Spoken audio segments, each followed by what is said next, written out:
বন্ধুরা, আমি বানাবো আলু ফুলকপি দিয়ে ডিম।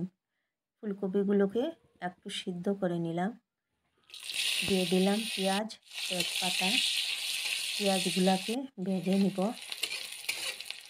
পেঁয়াজগুলা ভাজা হয়ে গিয়েছে, এখন দিয়ে দেব আলু ফুলকপি। আলু ফুলকপি দিয়ে ভাজবো আলু ফুলকপিগুলোকে। আলু ফুলকপি আলাদা ভাজি নেই, আমি এই পেঁয়াজের সাথেই ভাজবো ভালো করে।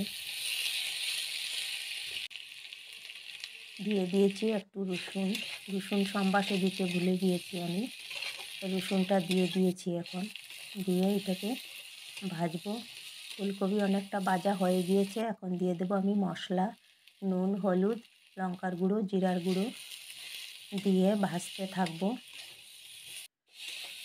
প্রথমে খালি ভেজেছি, কেন নুন হলুদ দিইনি আমি। নুন হলুদ দিলে ফুলকপি ভাজা তো যায় না, জানেনি সবাই। ফুলকপির জলটা বেরো আসে। ফুলকপিগুলো এইভাবে তেলে ভালো করে না ভাজলে একটা গন্ধ থেকে যায়। দিয়ে দিলাম আদা, কাঁচা লঙ্কা, টমেটো। আদা কাঁচা লঙ্কাগুলোকে আমি আগে বেটে রেখে দিয়েছি।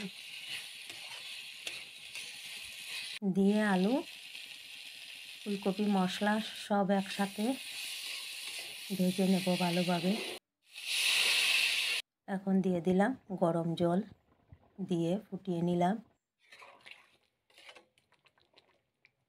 কিছুটা ফোটানোর পর দিয়ে দিলাম ডিমগুলাকে আমি আগেই সিদ্ধ করে ভেজে রেখে দিয়েছিলাম। সাথে দুটো অমলেটও দিয়েছি। যে সিদ্ধটা খাবে, যে অমলেট খাবে, যার যেটা পছন্দ ওইটা খাবে। আমার ঘরে আবার সবার সবটা পছন্দ নয়, তাই হয়ে গিয়েছে আমার আলু ফুলকপি ডিমের রেসিপি। দিয়ে দিলাম গরম মশলা। এখন নামিয়ে নেব। বন্ধুরা, কেমন হয়েছে জানাবেন।